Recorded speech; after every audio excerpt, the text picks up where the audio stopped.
Ceux qui se disent juifs, mais ils ne le sont pas. Parce que les juifs comment dispersés. Les juifs étaient les noirs, les juifs étaient les africains. Je le dis ouvertement, ils savent. Le vrai juif était des Africains. Nouvelle-Jérusalem est établie à Wanamabele et précisément dans la République démocratique du Congo. Yende Moutouaza na responsabilité oyo ya ko Tonga Nouvelle-Jérusalem. Métro Paris Kinshasa.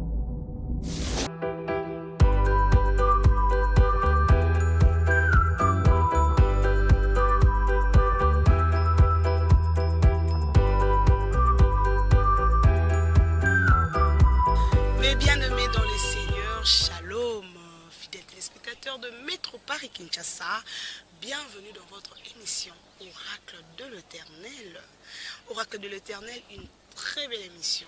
Une émission qui fait assez que vous puissiez avoir la connaissance divine.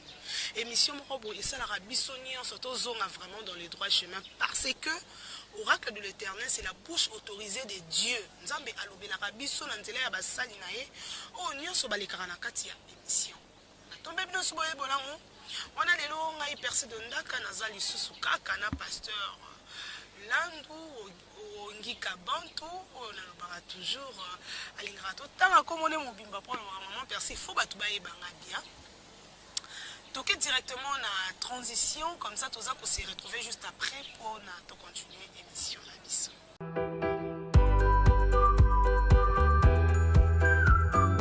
Bonjour Pasteur. Bonjour, merci ma soeur.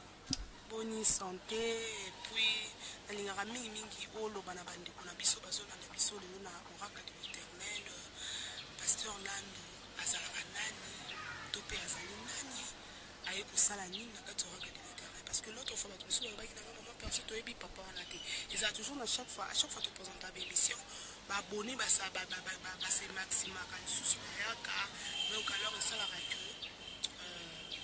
des fois téléspectateurs moko kozala yebi yo te esala te que tosala émission moko aza en face ya bon en fait naza pasteur parce que nzambe abenga ngai na mosala yango koloba ke bayebi yo te problème ya koyeba eza problème ya temps c'est-à-dire nzambe moto asalaka soki aza na eloko atya kati ya motu eloko wana nde motu ekoyebana à travers ya motu oyo nzambe azoutilize. Donc en fait toza na message oyo nzambe atiaki kati na biso barévélation oyo nzambe apesaki biso mpona Congo, mpona République démocratique du Congo lokola première maison d'Israël. Alors message to yena ngo ya mwana et puis tozopesa ba détails nyonso la fois passée na émission elekaki tolobaki ete na jardin d'Éden ezalaka na Congo, Sion ezalaka kaka na Congo, Nouvelle-Jérusalem ekozala na Congo kaka. Donc makambo nyonso même millénium, c'est-à-dire Congo eza centre to ekozala centre ya lokola te balobaka capitale mondiale lobby par rapport à ma communauté nous avons préparé pour na kubika ya mokili avant Yesu Kristo aya kozo. Donc voilà message ngana zoya na ngoya mwana eza makambo nzambe ya lakisaki biso atalisi biso siko biso pe tozo talisa na bato po bayeba makambo yango. Et voilà bino moko boyoki ndenge pasteur alobi koyeba na za likambo ya temps na bino bandeko bokomela ki biso parce que d'habitude souvent on dira toujours pour répondre à bino na ba préoccupation na bino ezalaka bien makasi et boyoki bino moko pasteur alobi but na ye azali koyaka ngonga nyonso na kati ya Oracle de l'Éternel ezaka mpona kolamusa peuple de Dieu par rapport ya ba révélation au nzambe atalisi pour la nation na biso. Et voilà pasteur directement tokei tant ozolo ba likambo ya Congo eza Israël. Bato ba opi pasteur beta un peu c'était parce que na moi ba émission eleki moi tellement son ezaki na moi problème ba téléspectateurs na biso ba lobi que ba captiva qui vraiment message bien té on me camper ko fungola biso pourquoi Congo ezala Israël et le Congo ezala Congo ezala Israël et les autres thèmes na biso tozolo bino. Et les lots tolingi tolobela sur la nouvelle Jérusalem. Thème na biso ya lelo ezali nouvelle Jérusalem. Donc vraiment mais ceux qui sont tozonga moi moke na sima to expliquer par rapport ya Congo Israël, pourquoi Congo pour nani kaka RDC to expliquer qui était Bible zo expliquer biso que bakoko na biso oyo bakendaki na Israël actuel na Moyen-Orient oyo babengaki Cana bautaki d'au-delà du fleuve de l'Éthiopie, de l'autre côté du fleuve de l'Éthiopie, des places bango bandai ko vanda. Alors tango totali na carte ancienne de l'Afrique tozomona Éthiopie eza place Éthiopie eza lelo te Éthiopie ancienne ezali juste na Centrafrique place RDC azalaka. Alors les opesa biso image ya ko comprendre ba vision pe ba révélation o nzamba opesa biso ki eza certaines que ceux qui sont partis au Cana na Israël actuel pour nzamba lobaina ba mboka oyo na opesa bino eza ya bino te mena pesi bino yango pour bokende ko séjourner pe bokende ko se pèlerer, c'est-à-dire bazaki lokwa ba pèlerin na Cana. Exode chapitre 6 verset 2 à 4. Donc toujours là que ça va carte pour épais biso image claire il y a qu'on comprendre que l'ancienne Éthiopie n'est pas l'actuelle Éthiopie. L'ancienne Éthiopie, c'est là où se trouve la RDC, c'est juste au centre de l'Afrique. Donc prophète Josué azolobana Josué chapitre 24 verset 1 ti soko yekotanga na 3 azo expliquer ndenga kotisa kibana ya Israël na Cana. Alors nzamba ebisi bango sangisilanga aibisi ka sangisilanga bana Israël nyonso ba enseignant so ba chef tout ça. Alors opesa bango message po baye ba utaki wapi pe awa baye ko sala nini. Oui bien. L'autre fois, le moi mingi mais moi technique ça la biso moi de faux. Tant que Congo Israël, on est dans zone bien. Pour tous zala mingi to yo kaka to landa ba enseignement. Mais na bana nzambo misusu bazolanda ba bito papa zo ba Congo Israël mais tout le monde a ba juif wana baza mindele. Surtout papa ba Congo Israël. Il fallait pas biso à tous à la race morona bango. Qu'est-ce qui prouve vraiment que Congo Israël par rapport à la race Aden nengi l'autre fois on expliqua qui on un peu comme mais ma bango lisusu ba zubiso na katikati pour te toko vraiment na sujet na biso alelo. Bon en fait ma sœur journaliste problème ya race eza problème ko e ma biso na débattre parce que race eza eloko moko oyo ezwaka altération na minute mukie, c'est-à-dire muto oyo aza mwindo soki se mélanger na muto aza clair bakosala race oyo e précédaka oyo ezalaka kaka toujours dominant eza race claire mutu akobima. Mais curieusement oyo komona ete jamais race claire asala production ya race noire, mais race noire nde azalaka na capacité ya kosala production ya race claire. Donc nous comprenons que l'homme qui a été créé sur le jardin d'Éden était africain, était noir. En tout cas, merci beaucoup pasteur. En tout cas, Balanzambe, fidèles téléspectateurs, na biso ya métro Paris Kinshasa, boyo kibino mo bien n'est pas bon sel Nzambe. Donc prochainement to okota na makambo soso bon. On dit vraiment to zongi moi sima parce que on a toujours ça à l'excellence. Yango moni to sali kaka ba demande na bino. Pasteur directement to kei pourquoi Nouvelle Jérusalem? C'est quel est niniza ya ko bomba manakati kuna et na wana na opeso micro parce que nous rolinga vraiment pasteur on enseigné biso même nangai na Benjamin Ndonga na sima caméra lui-même les réalisateurs ils travaillent au four et au moulin montage kaka yemoko toyoka vraiment. Pourquoi Nouvelle Jérusalem? Une bonne question. Là nous allons lire dans le livre Tokotanga na Mukanda ya Apocalypse. Nous allons lire dans le livre d'Apocalypse, chapitre 21, au bandino na verset 1, ti na verset 27, place soukele. Mais, tokotanga kaka verset, où ils ont sa biso explication, il y a Nouvelle Jérusalem. Au bandino na verset 1, puis je vis un nouveau ciel et une nouvelle terre, car le premier ciel et la première terre avaient disparu, et la mer n'était plus. Et je vis descendre du ciel d'auprès de Dieu une ville sainte, la nouvelle Jérusalem, préparée comme une épouse qui s'est parée pour son époux. Et j'ai entendu du trône une voix qui disait, voici le tabernacle de Dieu avec les hommes, il habitera avec eux et ils seront son peuple et lui-même sera avec eux. Nainko kende musika mingite, mais na pesi forme na verset 16, il y a ville Oyo, Nouvelle Jérusalem.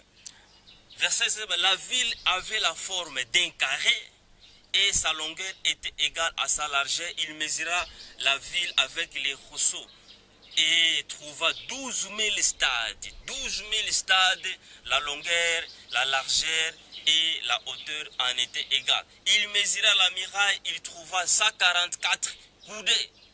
Mesure d'homme qui était seul de l'ange. Place tonique expliqué, pour éclairer Nouvelle Jérusalem, Oyo Bible lobelaka. Ezana likolo, to ekozala awa nase. Donc, quand les gens parlent de la Nouvelle Jérusalem, Jérusalem, Yasika, Yakalate, Yakala, et c'est comment ruiner, Yakala si et beba, espace yango c'est comment malmené, mal chaussé. Oyo Bible je expliquer même en Ésaïe verset Ésaïe 33, Ésaïe chapitre 33. Dans verset 23, ozomona Bible zoloba, même les boités en prennent butin, c'est-à-dire Moutouaza boité, explication prophète a opé sayangwana.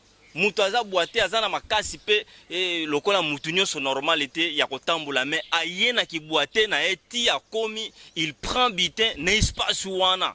C'est comme ça que le prophète explique. Donc quelque part azolo batongo bachami bapesaka mikongo po ba oyo ba ya copier bango batambola likolo na bango ba leka likolo na bango.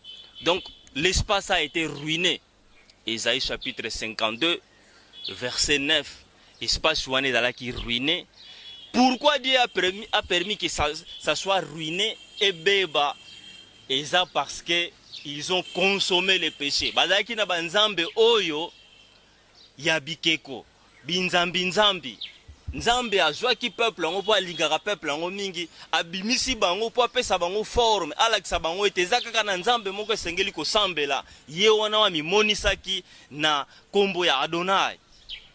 Ye wana aye kotinda mwana na Yesu Kristo tina ndenge akufaki abikisi mokili mobimba même solo esu etikali kaka na Israël parce que Israël nde eza nation oyo nzamba kosala ba promesse nyonso ndenge Yesu abimaki na Israël a sauvé toute l'humanité entière. Ndenge pe Israël ezoko sala continuité à salut de l'humanité. Je dis bien, j'insiste, continuité du salut de l'humanité.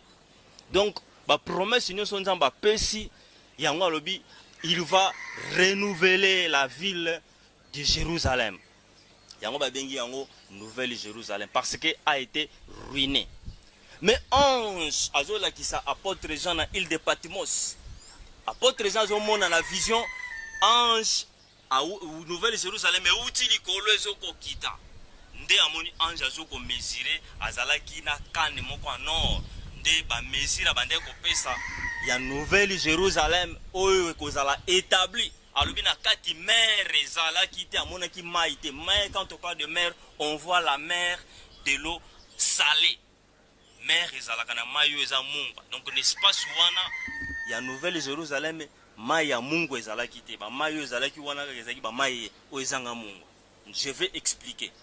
Donc amoni anga uti likolo pi ezalaki installé mabele ya sika ya kala ezalaki susute likolo ya kala ezalaki susute makamno se komi ya sika. Ça c'est un langage codé pour Nouvelle Jérusalem ekozala na lola te.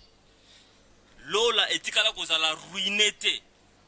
Place nzamba zalaka ezalaka toujours propre. Yango Bible zo yebisa Yesu ayebisa ba yekola bosenga que la volonté de Dieu soit faite sur la terre comme dans les cieux. Que ce règne vienne ici sur la terre comme les choses se font sur le ciel. Donc na likolo potopoto kotate tango Satan alingaki ameka kocha potopoto ameka kocha désordre, il a été envoyé ici sur la terre. Je crois bino boyebi histoire wana. Donc likolo ezalaka ka bien, likolo ezala ruiné te. Sur l'espace oyo ya mabele awa na terre nde ezana place moko contrée moko nzambe ya ponaki j'insiste, l'espace, il y a Centrafrique et précisément la République démocratique du Congo, où espace Nzambe a consacré Kiyango na Israël. Abimisaka bango wana akena bango na Moyen-Orient, akena bango na Égypte, banyokami amemi bango na Cana, et siko azopesa ba promesse ba disperser nyonso. Ils viendront juste pour accomplir les oracles de l'Éternel. Ils viendront pour bakokisa ba promesse. Il y a Sophonie chapitre 3 verset Sophonie chapitre 3 verset 9 à 10. D'au-delà du fleuve de l'Éthiopie, Batunion se bako porter l'offrande de paille à Nzambe, bakoya kope sa adoration paille à Adonai, et c'est là où les choses vont réellement être installées. Nouvelle Jérusalem, je remets encore le micro chez ma soeur journaliste. En tout cas, binomo mozoka pasteur les lois vraiment chaud parce que Azap parce que il a beaucoup avalé et il a maintenant besoin pour dégager en haut suko pour biso bana nzambe to ça nini to accumuler papa tant ce zo lobela atobe nouvelle Jérusalem to moni ndenge détaillé maintenant to koninga o préciser les biso et ko tongama na ba brique ce qui vous a vraiment vilé que vous allez constituer d'une manière palpable et là qu'on y est koleka ba calcul y a temps parce que tout le monde tout fêter Pâques ba calcul y a temps tout ce qu'il y a combien de temps et qu'est-ce qu'il faut pour na makambo e kokisama ce que zali promesse ya Nzambe banani oyo bakozala constituer pour na ba accomplir vision o Nzambe azali kopesa pour na nation na merci. En fait, Nouvelle Jérusalem est établie à Wanamabele et précisément la République démocratique du Congo. République démocratique du Congo, yende mutuaza na responsabilité oyo ya ko tonga Nouvelle Jérusalem. Soki nani kokota na ba détail te waneza musala ya ba topographe to ba géomètre ndé to benga bango bato bakoyeba pour to kokota na dimension ko ipesa ba mesure ba mesure o ezo permettre biso to comprendre Nouvelle Jérusalem. Alors Bible lobina verset 16 Apocalypse to tiko tanga 21 chapitre 21 verset 16 babi ville ekozala na forme ya carré, c'est-à-dire mesure ya longueur yango pe mesure ya largeur yango pe mutu kosala carré. Or bapesi biso mesure ya 12 000 stades. Ange monaki nani apôtre Jean monaki ange azo mesurer ville et mesurer ki 12 000 stades. 12 000 stades wana il faut toyeba un stade ezo mesurer combien de mètres. Ya on te opesa biso calcul pour na kala bande ko mesurer na ba mesure wana stade. Soko tangi na mukanda ya Luc chapitre 24. Luc chapitre 24 okei na verset 13 oya komona comment Yesu tango aseku abimili bandeko na nzela Emmaüs abimili bango na nzela Emmaüs balobi Emmaüs na nzela wana distance ezalaki na Jérusalem. Quand je parle Jérusalem, deuxième maison, il faut toujours se référer. Jérusalem, deuxième maison, je ne parle pas de la première maison. Alors distance ezalaki il y a 60 stades, 60 stades. Donc la Bible à l'époque unité de mesure na bango zaki ba stade to ba coude yango moni ba pesi biso ange alobi et a mesuraki 12 000 stades. 12 000 stades na longueur ya nisiko yop ozola nangai comment 12 000 stades pour to sala calcul. Comment 12 000 stades masolo etalika ka deux maisons d'Israël. Ésaïe chapitre 8 verset 13 à 16. To insista ka siriango deux maisons d'Israël pour to na deux Israël. Oyoyo na mikolo ya ba okota en discussion ba okota en dispute ba kozala une pierre d'achoppement ba omsu bandolo ba eza biso ba msu bandolo ba eza bango. Alors deux maisons oyo j'ai toujours expliqué eza République démocratique du Congo première maison, Israël première maison et la République d'Israël. Et tout ça bien en royaume tout ça mais finalement Israël au Moyen-Orient yango wanande eza deuxième maison parce que nzamba pesa ki bana ya Israël mabelo wana ba kende ko séjourner et tant oyo bazalaki wana esi ekoka yesu ayebisi bango que vous serez dispersés bokende mema sango malamu partout.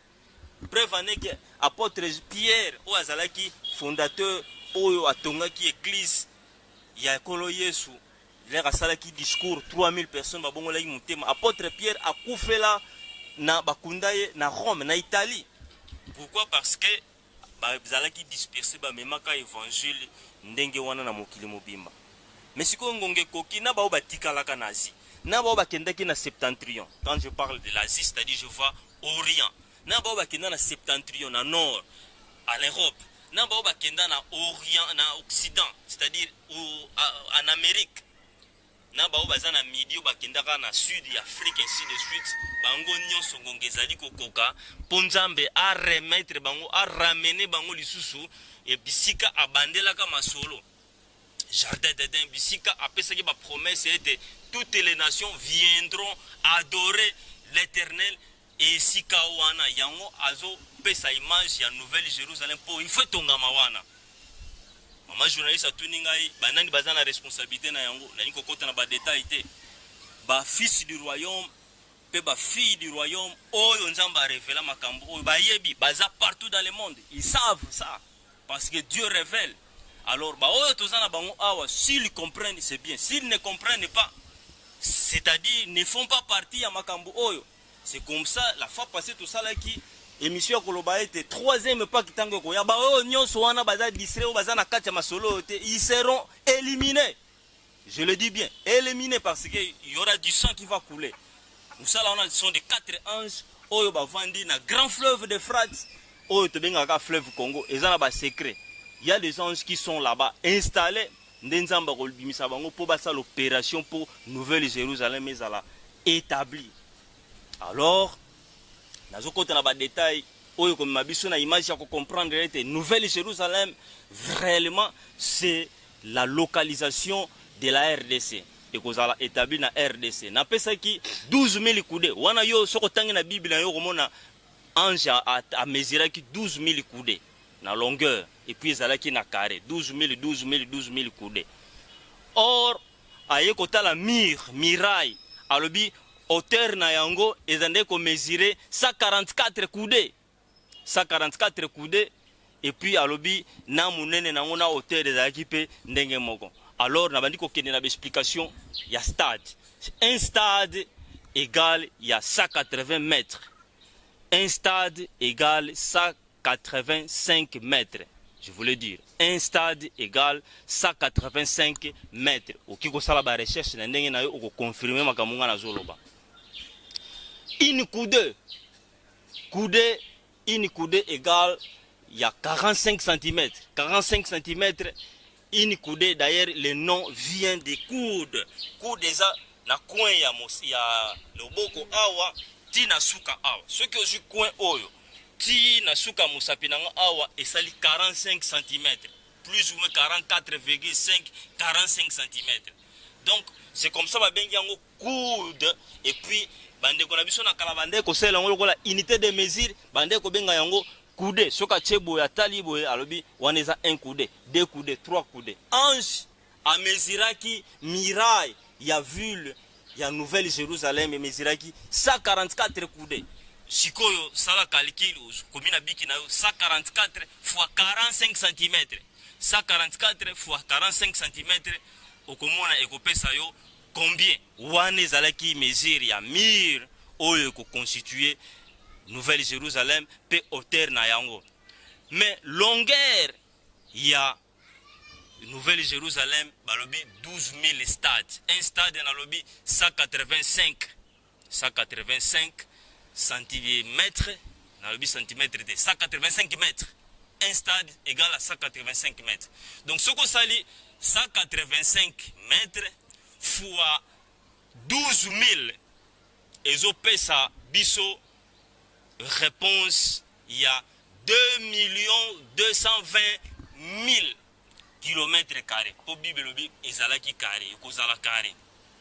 2 220 000 kilomètres carrés. Un stade égal il y a 185 mètres.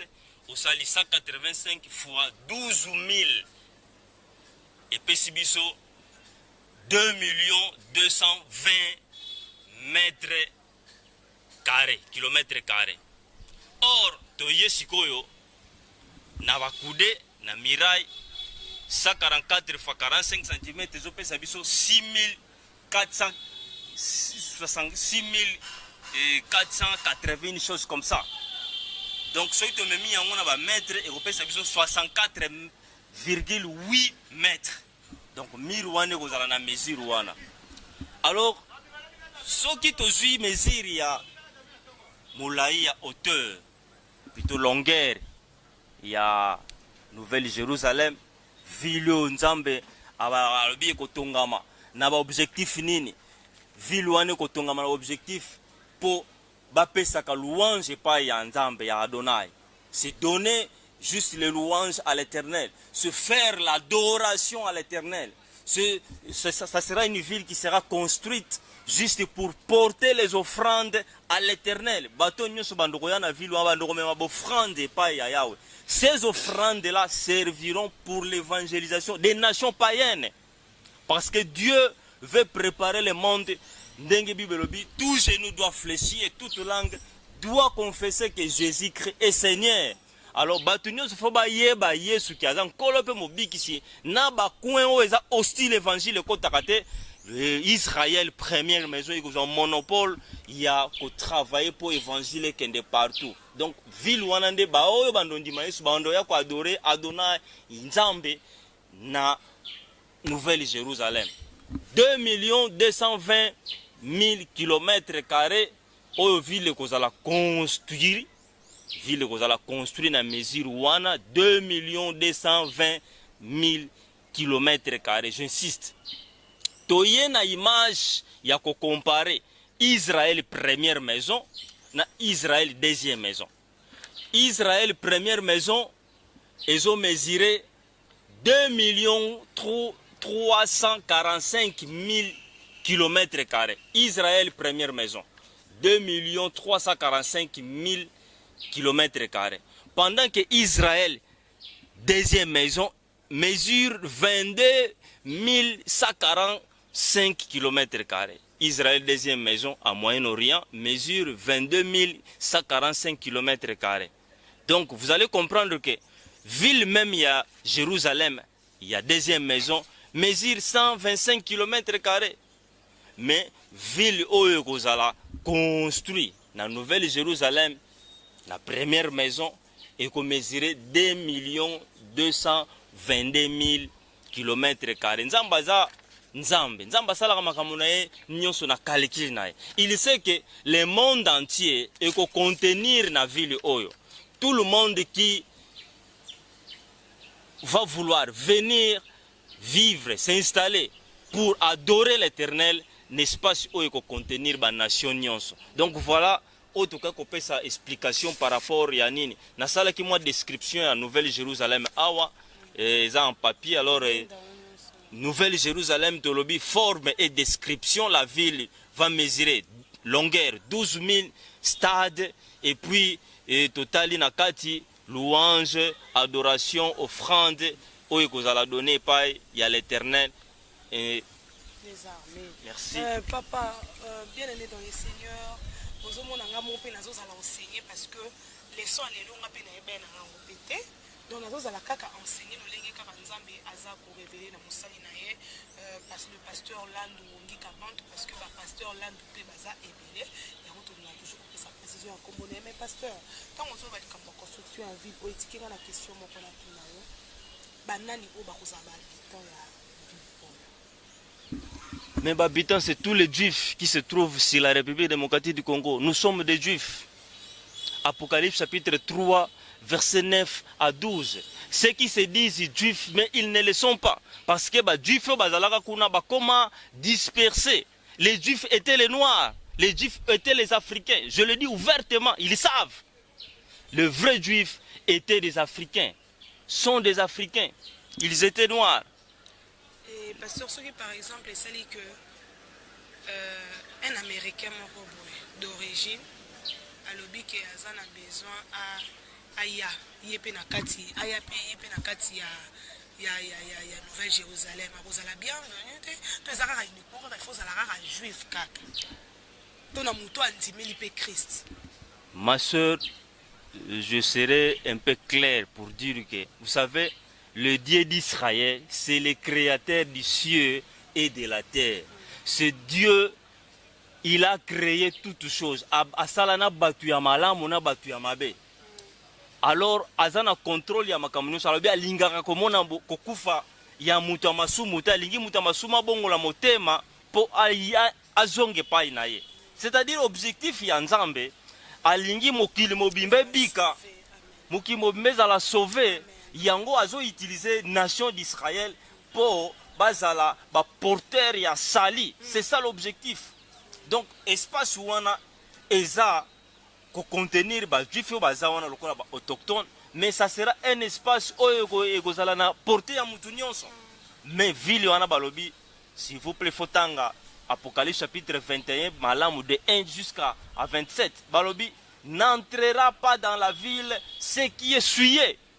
Donc ce qui oyebi ke eza nango ozana yo nanu mutamasumu nanu ndimi Yesu lokola nkolobi mobixité nanu zala transformer te. Donc ce n'est pas la peine parce que vous ne serez pas autorisé à kokota. Le Seigneur sait comment il va gérer ça. Alors ba o bando kote eza ba oyoyo, c'est-à-dire c'est l'église corps de Christ. Oyo bandima Yesu lokola nkolobi mobixi o baza dispersés partout. S'ils sont juifs, ils vont venir. S'ils ne sont pas juifs, ils viendront adorer Adonai, puisqu'il a droit à l'adoration de tout être humain. Ils viendront l'adorer dans la Nouvelle Jérusalem. C'est là où tout le monde sera récit pour baya kopé sa louange, adoration et puis ba offrande na bango pa ya Adonai. Merci. Pasteur, vraiment to comme ça na suka mais elo mo etikinga atongo no balikambo ya batu et vous la collecte des fonds de salema ya monde entier. Tokosama ndeni papa po na kotongelo kwa bifo ba mbongo penza ekobima na kati ba milliards ekokufa wana sikoyo toyebite. Merci pour la question. Vous savez, le révélateur c'est Dieu. C'est Dieu qui a tout prévu. Moi je ne vais pas entrer juste en détail pour dire mais moi je sais que quand Dieu prévoit quelque chose, il sait, il a la provision pour ça. Et d'ailleurs, nous sommes conscients de ça, que le Congo a la capacité de tout gérer. A la capacité de tout gérer. Donc, ici, il faut parler de la construction. La Bible sera ornée de l'or, des pierres précieuses. C'est comme ça que la Bible explique. Est-ce que le Congo n'a pas de pierres précieuses? Elle en a. Donc, la nation congolaise en a. Donc, voilà, s'il faut parler de la construction, le Congo qui a la responsabilité de le faire construire, il sait. Mais quelque part, j'ai lu qu'il y a les étrangers qui vont participer pour la construction de cette ville. Donc, vous serez les bienvenus parce que l'heure est là. L'heure est là et Dieu veut faire les choses selon sa volonté. Et voilà, Dieu veut faire des choses selon sa volonté. Qui peut protester devant la volonté de Dieu? Neba, Moutouté. Quand Dieu dit, il accomplit toujours. Amen. Il accomplit certainement, même si la promesse tarde. Oh, Abakouk, je me tenais à mon poste. Talabiso Tozaka Wana Babakouk. La sœur, je la salue, la sœur Sila. Notre actrice, a trophée, je te salue directement ma soeur. Alors, donc, bisope au Babakouk. Donc, to vandi wana, tozo zela kaka accomplissement makamba kitoko ya boto kozwango wapi. So na métro Paris Kinshasa, te émission na bino rentabilité. Fidèles téléspectateurs, nous sommes arrivés à la fin. Il y a plein de choses à vous dire. L'homme de Dieu à éclaircir. En tout cas, je dis un grand merci à tous nos fidèles téléspectateurs. Nazo sepe alolenge ni boza kokoma ba komo bozo pesa ba commentaire na bino prochainement on tanga na ba kombo parce que na bi ebele baza vraiment comme émission kitoko ba sujet ba comment ba remarque na bino pe bozo sala en tout cas Nzambe asa ko accompagner biso na bi que eza facilité ba Nzambe ba nzima message oyo mais ba oyo bazali vraiment ya Nzambe ba ko comprendre. Et puis, l'Afrique, est le berceau de l'humanité. Quant à moi, Persine Daka, je vous dis ciao, on se retrouve prochainement. Que le Seigneur vous bénisse.